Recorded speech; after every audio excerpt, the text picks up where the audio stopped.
Salut à tous, on se retrouve aujourd'hui pour parler du FC Barcelone en ce jeudi 16 octobre et on commence tout d'abord avec le FC Barcelone féminin parce qu'hier soir elle jouait un match de Ligue des Champions féminine et ça s'est plutôt très bien passé du côté de l'AS Roma féminin.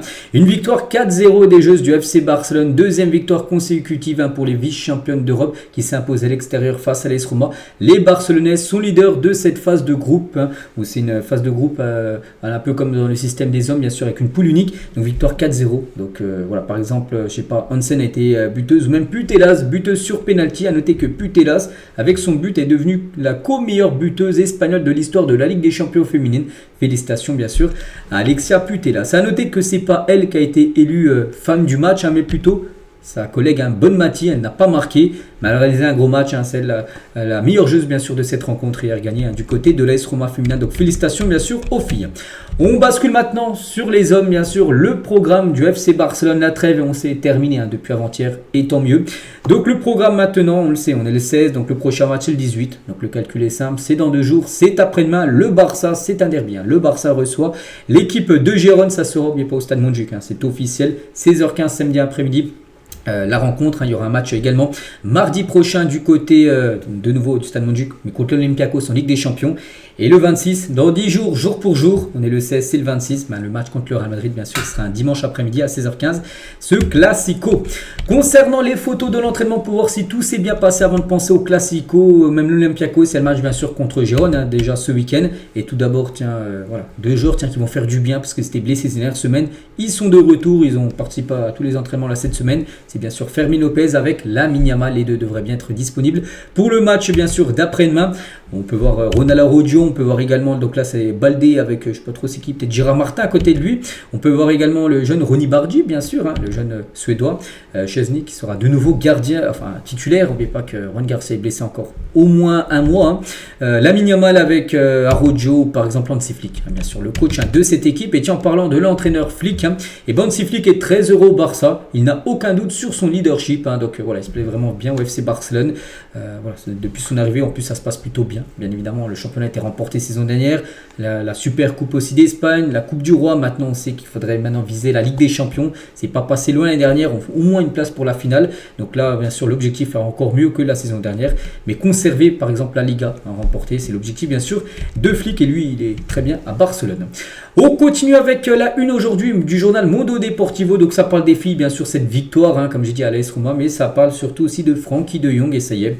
On parlait depuis plus de 2 semaines que la date du 15 octobre, Frenkie de Jong elle est certainement prolongée. Donc le 15 c'était hier, donc maintenant on est le 16, on sait oui que de Jong a prolongé son contrat jusqu'en 2029, la décennie Frenkie. Pourquoi la décennie? Parce qu'il arrive en 2019 au club en provenance de l'Ajax. Et s'il va jusqu'à la fin de son contrat en 2029, il aura passé 10 ans, donc une décennie du côté du FC Barcelone. Donc c'est officiel, il prolonge jusqu'en 2029, donc nouveau contrat de 3 ans.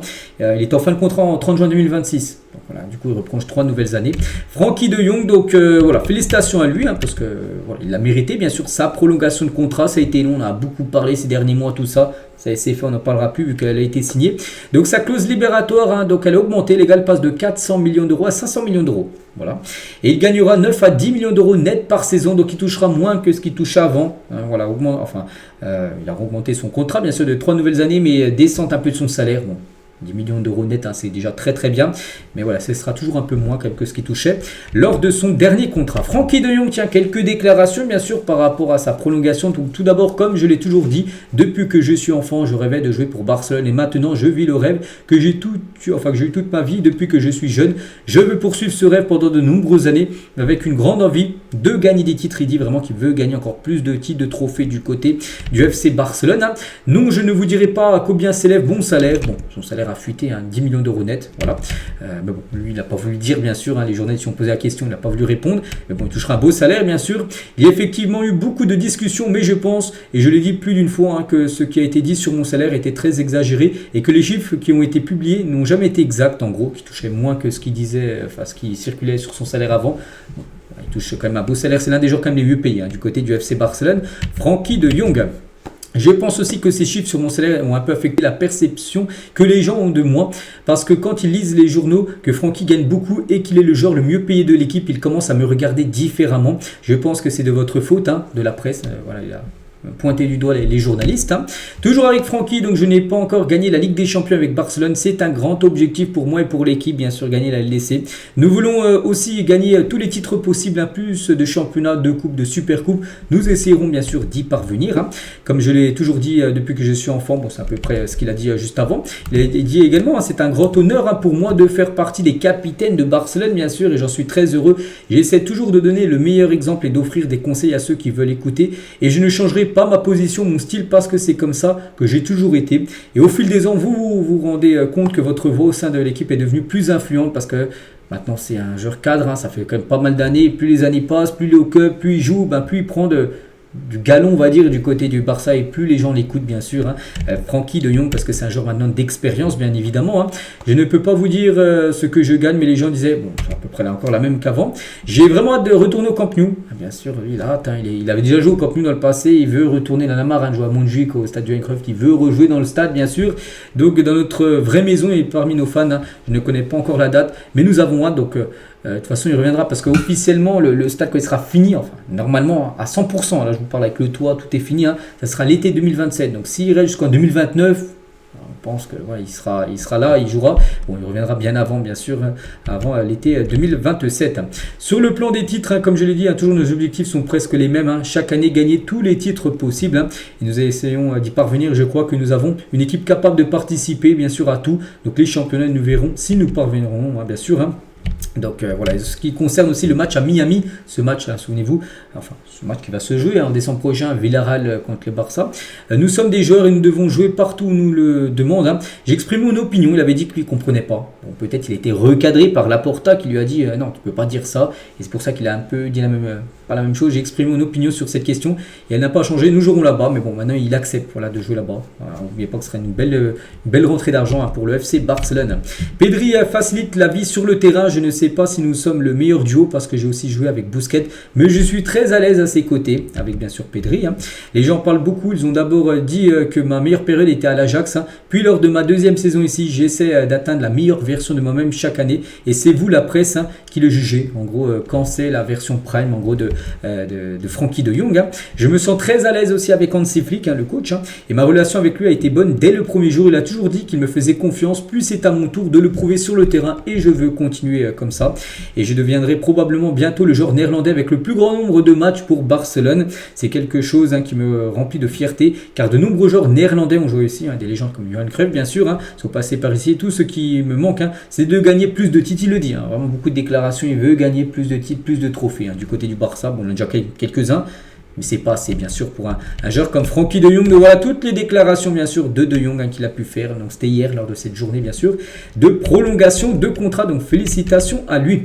L'autre plutôt sport les gars. Donc ça parle un peu de Jong et là un tout petit. De Jong en bas voilà. Donc prolonge en bas. Ça parle plutôt là de Eric Garcia qui a fait pas mal de déclarations aussi. Donc on en reparlera un peu plus tard de ses prolongations. On a la qualité pour faire mieux que la saison dernière. Voilà ce qu'a pu dire le défenseur du Barça. On continue avec Rafinha cette fois-ci. Donc il a subi un la semaine dernière avec sa blessure. L'objectif maintenant qu'il soit prêt pour le Classico, mais c'est difficile parce qu'on débute trêve internationale. Alors, tout début, donc il y a plus de 10 jours, on parlait. Rafinha, normalement, j'ai bien dit normalement, devrait faire son retour contre Girona, donc là le 18. Et maintenant, on ne parle plus de ce match. Là, ça semble très compliqué. Même pour le Classico, les gars, maintenant, ça semble compliqué le match dans 10 jours qu'il soit là. Donc, il devrait de nouveau être forfait, Rafinha, parce que pas de risque pris, bien sûr. Il faut éviter toute rechute. Il manque beaucoup, comme Rafinha, parce que c'est que le Barça n'est pas le même quand il n'est pas là. Enfin, quand il est là et quand il n'est pas là. On continue avec Ter Stegen, accélérer aussi son processus de récupération. On l'avait un peu oublié, Ter Stegen, n'oubliez pas qu'il va bientôt revenir, lui qui a été opéré du dos. Donc il a accéléré son processus de récupération et a commencé à s'entraîner dans la salle de sport pour renforcer également son genou, se préparant ainsi à son retour, parce qu'il a un problème aussi au genou, mais aussi au dos, parce qu'il s'est fait opérer. Donc voilà, Ter Stegen bientôt de retour. Et Ter Stegen, quand il va revenir, il va vouloir retrouver sa place de numéro 1. Le problème, c'est qu'il y a Juan Garcia, bien sûr, lui aussi qui est blessé actuellement. Voilà, on verra. Après, ça sera bien sûr en ses flics de faire son choix, mais le choix est déjà défini. C'est bien sûr Juan Garcia qui restera bien sûr numéro 1. Eric Garcia, qu'on parlait tout à l'heure, où il faisait la une du Journal Sport. Et Chelsea s'intéresse au profil de Eric Garcia. Le club anglais a fait du défenseur espagnol sa priorité pour renforcer sa défense, son contrat. On sait, c'est que là, De Jong, ça y est, c'est fait. Peut-être maintenant le Barça va commencer peut-être à passer à l'action concernant Eric Eric Garcia parce que lui aussi en fin de contrat, en fin de saison, et lui aussi serait amené à partir libre. Hein. Donc s'il ne prolonge pas d'ici là, donc il sera libre de négocier avec d'autres clubs dès le 1er janvier 2026. Dès qu'il rentre dans ses 6 derniers mois de contrat, il peut commencer à parler avec d'autres équipes et Chelsea serait très intéressé par Eric Garcia. On apprend également d'après la Gazzetta italienne, là cette fois-ci plutôt dans le sens des arrivées, que le Barça s'intéresse à Kenan Yildiz, tout jeune joueur turc de la Juventus Turin, très bon joueur. Hein, voilà ce joueur. Par exemple, Chelsea avait fait une offre de 80 millions d'euros l'été dernier, ça a été refusé. Donc voilà, le Barça pourrait bien sûr, le Barça s'intéresse aux joueurs. Après, on verra si le Barça arrivera bien sûr à faire Kenan Yildiz. Et on finit aujourd'hui avec ce classement, les gars, le top 10 des joueurs actuellement les plus chers au monde. Et le premier, c'est un joueur du FC Barcelone, c'est Lamine Yamal.